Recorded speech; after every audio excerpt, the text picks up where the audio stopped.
Good morning and Assalamu alaikum. I am back with another video.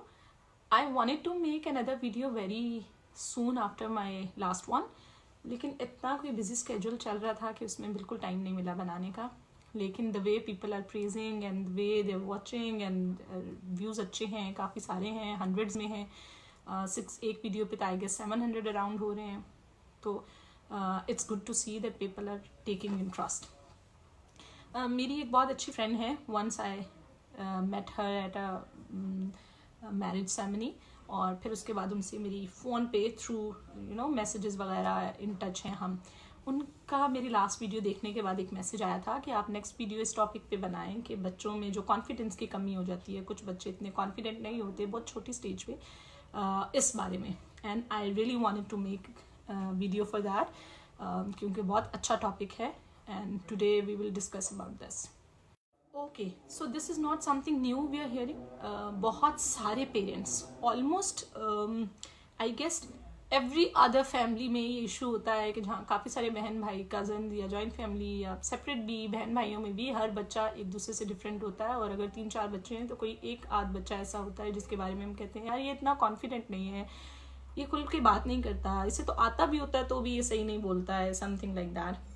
ये topic जो है ऐसा है कि जिस पे अक्सर ही हम कॉमनली लोगों को बात करते देखते हैं.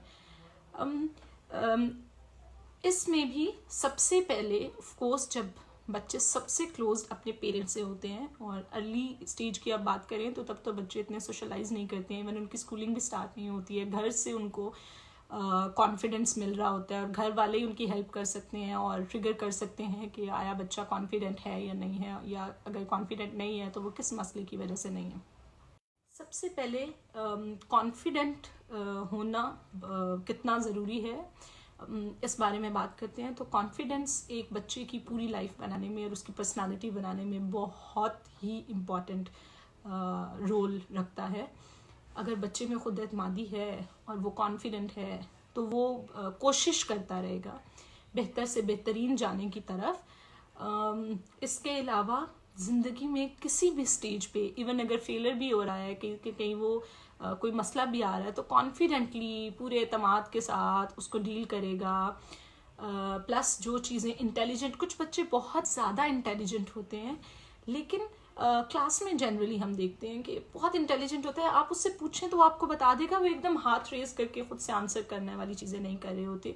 इससे तो बहुत सारे ऐसे बच्चे होते हैं जिन्हें बहुत सारी चीज़ें आती हैं ज़िंदगी में, बहुत मौके वो खुद अपने हाथ से खो देते हैं क्योंकि वो इतने कॉन्फिडेंट नहीं होते हैं कि वो बोल के बता सकें कि वो इस चीज़ का कितना अच्छा नॉलेज रखते हैं, ये वो इस चीज़ को कितने बेहतर से कर सकते हैं, या उन्हें इस चीज़ में हिस्सा लेना चाहिए. जब स्कूल्स में या जनरल फैमिली गैदरिंग्स में बच्चे बहुत पार्टिसिपेशन नहीं शो कर रहे होते, अपना low confidence, low self esteem की वजह से, कॉन्फिडेंस ना होने की वजह से. अगर हम कॉन्फिडेंस ना होने की वजूहात देखें तो उसमें सबसे जो कॉमन और सबसे बड़ी वजह ये होती है कि ऑन पर्पस तो ऑफ कोर्स कोई भी पेरेंट नहीं कर रहा होता या रिलेटिव या कोई भी, लेकिन कहीं ना कहीं हम बच्चे को क्रिटिसाइज़ कर रहे होते हैं, या फिर हम एक माइंडसेट बना लेते हैं किसी एक बच्चे के बारे में फैमिली में, जिसको हम बार बार ये चीज़ कह रहे होते हैं कि ये बहुत अच्छे से करता है. हम बच्चों को एक दूसरे के साथ कंपेयर कर रहे होते हैं. जब हम कंपैरिजन में जाते हैं, every human being is separate. Her individual की पर्सनालिटी एक दूसरे से मुख्तलिफ होती है. किसी में कुछ बहुत अच्छी चीज़ें होती हैं, किसी में कुछ बेहतरी के मौके होते हैं, चांसेस होते हैं. वो उस चीज़ comparison can impact negatively as well. Most of the time ऐसा ही होता है. जब आप दो इंडिविजुअल का आपस में कंपैरिजन कर रहे होते हैं तो ऐसा पॉसिबल है कि एक बच्चा दूसरे की तरह बहुत तेज़ बोलने वाला नहीं है, पर मे बी वो उसमें लिखने में उससे ज़्यादा तेज़ हो, वो भागने में उससे ज़्यादा तेज़ हो, वो ब्रेनस्टॉर्मिंग में उससे ज़्यादा तेज़ हो. आपको अपने बच्चे को की वो चीज़ें फिंगर टिप्स पे पता होनी चाहिए जिसमें आपका बच्चा बेस्ट है. अगर वो थोड़ी सी भी बेहतरी ला रहा है तो आपको अपने बच्चे को प्रेज करना है, उसकी तारीफ़ करनी है. देयर आर 2 टाइप्स ऑफ तारीफ़ करने की भी 2 किस्में हैं. आप जब बच्चे को प्रेज कर रहे हैं तो एक वो कि आप फेक प्रेज कर रहे हैं. फॉर एग्जाम्पल, एक बच्चा है, वो भाग रहा है और वो तेज़ नहीं भाग रहा, और आप अपने बच्चे कह रहे हैं नहीं नहीं नहीं तुम तो सबसे तेज़ भाग रहे हो, that is wrong, you are going wrong way. आप क्योंकि that is something he knows कि he is not doing, but rather if you will say कि you have not done bad, आप बुरा नहीं किया, आप पहले से बहुत बेहतर थे, आप और बेहतर जा रहे हैं, तो आप उसकी एनर्जी को और बूस्ट कर रहे हैं, उनके कॉन्फिडेंस को बूस्ट कर रहे हैं. Parents sometime unintentionally family gatherings में, या गैदरिंग ना भी हो बहन भाइयों में, या फादर घर पे आता है तो usually mothers they like unintentionally, बिल्कुल ध्यान नहीं किए बिना कि हम ये कह रहे हैं और बच्चा सुन रहा है और उस पर कैसा असर पड़ा. फला ये तो नहीं बोलेगा, उठो तुम बताओ बाबा को क्या हुआ था, या तुमसे नहीं होगा, तुमसे गिर जाएगा, तुम जाओ बेटे एक कप ले आओ किचन से उठा के. दिस इज समथिंग जो आप अपने बच्चे को बता रहे हैं और मुसलसल उसके दिमाग में ये ड्रिल कर रहे हैं कि you can not do. When as a parent you are drilling something, और आप हर दिन एक चीज बच्चे के सामने कह रहे हैं कि आप नहीं कर सकते हैं, तो हाउ कम कि बच्चा कोशिश करेगा उसको करने की? कभी भी नहीं करेगा, बल्कि वो उसमें. और 99% अगर देखें तो जिन बच्चों में सेल्फ इस्टीम का इशू चल रहा होता है, सेल्फ कॉन्फिडेंस का इशू चल रहा होता है, उनके पेरेंट्स जनरली बहुत आउटस्पोकन होते हैं इस बारे में, बहुत सारे पेरेंट्स, और वो बड़े मज़े से कह देते हैं 3-4 लोगों में भी, अब मेरा ये वाला बच्चा है ना, आप 10 लोगों के सामने ले जाएं, इतना बोलेगा, ये पता नहीं क्या है, इसे सब कुछ आता भी होता है, ये बोलता नहीं है, ये चुप रहता है.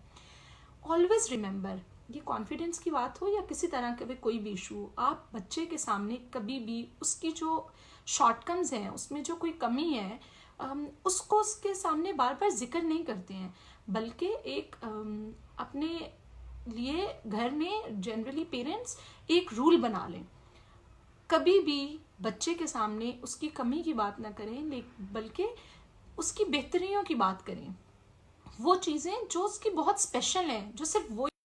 सबसे बेसिक और सबसे आसान हल ये है कि आप अपने बच्चे से बात करें, अपने जहन में नोट्स बनाएं, और आपको एज अ मदर और एज अ पेरेंट आइडिया होना चाहिए कि मेरे बच्चे की ये शॉर्टकम्स हैं, यहाँ उसकी प्रॉब्लम्स आ रही हैं, और ये उसकी स्ट्रेंथ्स हैं. उससे हमेशा उसकी स्ट्रेंथ्स के बारे में बात करें, और लोगों से भी जब बात करें तो ख्याल रखें कि आप हमेशा बच्चे की स्ट्रेंथ के बारे में बात करें. मामा, चाचा, फूफी, अगर आप उनको कहते भी हैं कि मेरा बच्चा बड़ा ही ढीला है, हिलता नहीं है, बात नहीं सुनता, क्या करेंगे वो? What can they do? उनके पास क्या पावर है कुछ करने की? रादर वो जो करता है उससे भी जाएगा, क्योंकि वो जिस तरह से सबके सामने अशेम फील करेगा, और उसका जो थोड़ा बहुत कॉन्फिडेंस है वो भी लो हो जाएगा. और ये बच्चे कोई ऑन पर्पस तो नहीं कर रहे होते, खुद से नहीं कर रहे होते, ये कुछ ना कुछ हमारी ही ब्रॉटअप में, हमारे ही घर के माहौल में, हमारी ही किसी चीज़ में कमी रह रही होती है जो हमारे बच्चे पे असर कर रही होती है. वैसे भी हर बच्चा एक जैसा नहीं होता.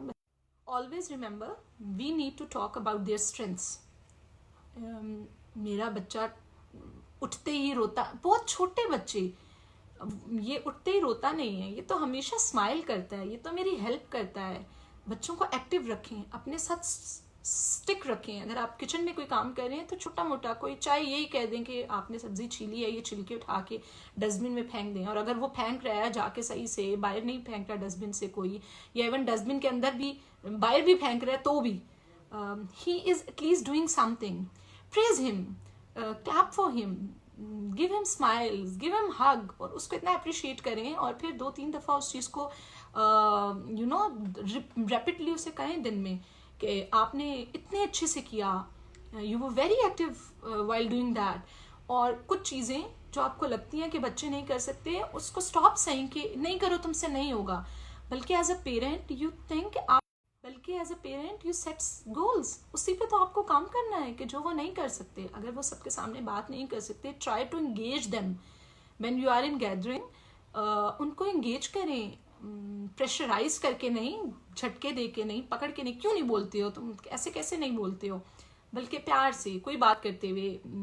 For example, if you and me are talking and will have a child जिसका ये है, तो हम उसे कहें, अच्छा हमारे घर में कौन से कलर का पेंट हुआ है, ये बताएगा, बताएं जी आप कौन से कलर का पेंट हुआ, यू नो. ज़ाहिर है बच्चों वाली चीज़ों में, बड़ों वालों में तो नहीं, लेकिन उनको इंगेज करें, उनको मौका दें बोलने का. और अगर वो कुछ थोड़ा सा भी कर रहे हैं तो उसको इतना प्रेज करें कि उन्हें लगे कि they are doing something really big and it matters. Practically as much as parents, siblings, grandparents जो साथ रहते हैं, जितनी वो बच्चे की इस पर्टिकुलर प्रॉब्लम में हेल्प कर सकते हैं, इतनी बाहर से मिलने वाले लोग नहीं कर सकते हैं।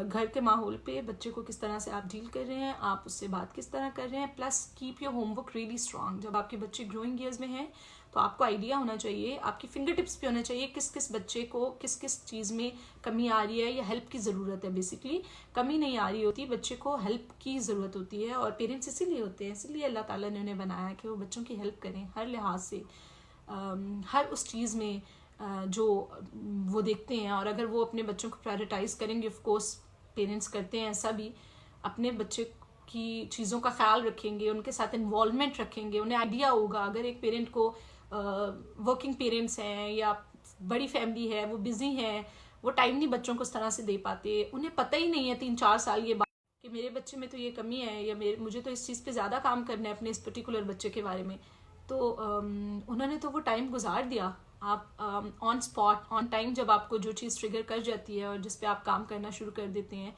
चीज़ें बहुत बेहतर होती हैं। प्लस स्कूल्स में आप इंडिविजुअली सेपरेटली बच्चे के सामने नहीं, टीचर को मिलके बता सकते हैं। हमें भी बहुत सारी पेरेंट्स आते हैं, वो बताते हैं, हम उसके नोट्स रखते हैं अपने पास, बच्चों के सामने नहीं कहते, लेकिन वाइल रीडिंग और वाइल कोई उनकी परफॉर्मेंस है या कुछ ऐसा है तो हम जेहन में रखते हैं, अच्छा इस बच्चे को हम ज़्यादा चांस देंगे, बार बार बोलेंगे, बार बार बुलाएंगे, सबके सामने बोलने का मौका देंगे। इनिशियल अर्ली स्टेजेस पे टीचर्स जिनका बहुत ज़्यादा टाइम बच्चों के साथ गुजरता है, पेरेंट्स जो बच्चों के साथ होते हैं, वो सब मिल के through proper channel physically exercises करा के प्रैक्टिकली इस चीज़ पे काम करके बच्चों की इस चीज़ को बहुत ईजीली हल कर सकते हैं। लेकिन again by the end of the day सब बच्चे एक जैसे नहीं होते हैं, और वो डिफरेंटली ही एक्ट करते हैं, इमोशनली और फिजिकली और हर लिहाज से एक दूसरे से अलग हैं। अल्लाह ताला ने कंप्लीट अलग नेचर और अलग पर्सनालिटी के साथ पैदा किया है, तो आप बिल्कुल उनको कंपेयर मत करें कभी भी। सब बच्चे एक जैसे कॉन्फिडेंस पे, एक जैसे फीचर्स लेके, एक जैसे स्ट्रेंथ्स लेके पैदा नहीं हुए होते। सब बच्चे एक दूसरे से डिफरेंट होते हैं, और उनका डिफरेंट होना ही उनकी खूबसूरती है।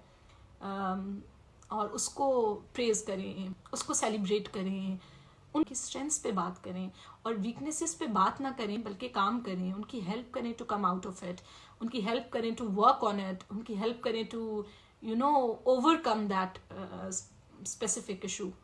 कंपैरिजन किसी भी तरह, किसी भी सूरत में, किसी भी हालत में अच्छा नहीं होता। आप बच्चों की बात करें, बड़ों की करें, किसी भी तरह। और ये सारी जो प्रॉब्लम्स हैं बेसिकली सिबलिंग्स का, जब पेरेंट्स कंपैरिजन कर रहे होते हैं, कज़न्स के साथ कर रहे होते हैं। इतने लोग मैं देखती हूँ हमारे स्कूल में, कितने सारे बच्चे हैं जो कज़न्स भी पढ़े होते हैं, वो मदद आके कहती है इसके कज़न को आप देखें वो फर्स्ट आ गया है, ये नहीं आया, इसके कज़न को देखें रीडिंग करनी आती है, इसको नहीं करनी आती है। और बच्चा साथ होता है और पास बैठा होता है, और उसके सामने वो बार बार ये बात कर देते हैं। बच्चों के ना ज़हन में एक चीज़ बन जाती है। And I have heard my self saying someone, मतलब किसी बच्चे को ये बात कहते हुए मैंने बहुत सारे बच्चों को देखी है, मैं नहीं कर सकता, मेरा कज़न कर सकता है, या मेरा भाई हमेशा फर्स्ट आता है। उसके ना ज़हन में ये चीज़ ड्रिल है, तुम तो नहीं कर सकते हो, वो कर सकता है। नाक पढ़ेंगे आप, नहीं मैम मेरा भाई पढ़ लेगा। उनको क्यों, आप क्यों नहीं पढ़ सकते हैं? आप क्यों नहीं खड़े होके बोल सकते हैं? क्योंकि आपको बोलने का मौका ही नहीं दिया जाता। पेरेंट आता, कोई गेस्ट आता है तो उसके सामने उसे ही बोला दिया जाता, ये मेरा बच्चा बहुत अच्छा है, बात करके दिखाओ, बोल के दिखाओ। ये थोड़ा शाय है, ये ऐसे ही रहता है। और आप इतना लाइटली इस चीज़ को ले रहे होते हैं, बच्चे के सामने बात कर रहे होते हैं, बच्चे इतनी चीज़ें एब्जॉर्ब कर रहे होते हैं, इतनी चीज़ें कि पेरेंट सोच भी नहीं सकता। सम टाइम, मतलब most of the time parents हैरान हो रहे होते हैं। वो जब बात कर रहे होते हैं तो वो कह रहे होते हैं मैम मैं हैरान रह गया या रह गई ये देख के कि मेरे बच्चे ने ये भी नोट किया है। प्लस द वे पेरेंट्स एक दूसरे से कम्युनिकेट करते हैं, बात करते हैं, एक दूसरे के साथ रहते हैं, एक दूसरे का उनका किस तरह का रिलेशन चल रहा है, फैमिली में मदर की क्या सिलसिला है, किस तरह से फैमिली में सब जो करीबी रिलेशंस हैं वो किस तरह से हैं, इन चीज़ों का भी, घर के इन्वायरमेंट का भी, फैमिली इन्वायरमेंट का भी बहुत असर होता है। ये सारी चीज़ें मिलके, so the main and the only solution to this problem is to talk about your child strength, उनकी जो जिस चीज़ जो उनकी स्ट्रेंथ्स हैं, जो जिसमें वो बहुत अच्छे हैं, उस पर बहुत ज़्यादा बात करें, और जो उनकी वीकनेसेस हैं उनके नोट्स अपने दिमाग में बना के रखें, और बच्चों के साथ उस चीज़ पे मेहनत करें और डेली बेसिस पे इस पे काम करें, और उन्हें मौका दें। जितने मौके एज अ पेरेंट आप अपने बच्चे को दे सकते हैं, उतना ही बेहतरीन वो परफॉर्म करके आपको दिखाएंगे इंशाल्लाह। Thank you so much. I hope you did like the topic. I hope आपको टॉपिक बेहतर लगा होगा और आप रिलेट कर सके होंगे। वीडियो को लाइक करें, शेयर करें, फॉलो करें, as well as new topics के बारे में सजेशंस दें, प्लीज़ इनबॉक्स करें कि किस चीज़ पे मुझे बात करनी चाहिए। And I hope with time it will be better. I don't really work on which is not really good, कि मैं बहुत ज़्यादा कोई लिख पढ़ के किताबें देख के इधर उधर से और सारे नोट्स बना के प्रॉपर बैठती नहीं हूँ, क्योंकि इतना रैंडम होता है किसी भी टाइम जब टाइम मिले। अब इतना टाइम से आई वॉज प्रिपेयरिंग कि मेरी वीडियो हो सके, लेकिन नहीं हुई। रैंडमली बस जनरल बहुत, जिस पे पेरेंट्स जिसको रिलेट कर सकें डेली बेसिस के एक्सपीरियंसेस को देखते हुए, as I have always mentioned before as well. बहुत इजी चीज़ें हैं जो पेरेंट्स को समझ आए, सब तरह के, हर इंसान को समझ आए जो बात, उस तरह से बात की जाती है। आई होप वक्त के टाइम के साथ वीडियोस में बेहतरी भी आएगी इंशाल्लाह, और आई विल ट्राई कि मैं एटलीस्ट वीक में 2 वीडियो ज़रूर बना के अपलोड कर सकूँ। Hope you like the video. Thank you so much. Allah Hafiz.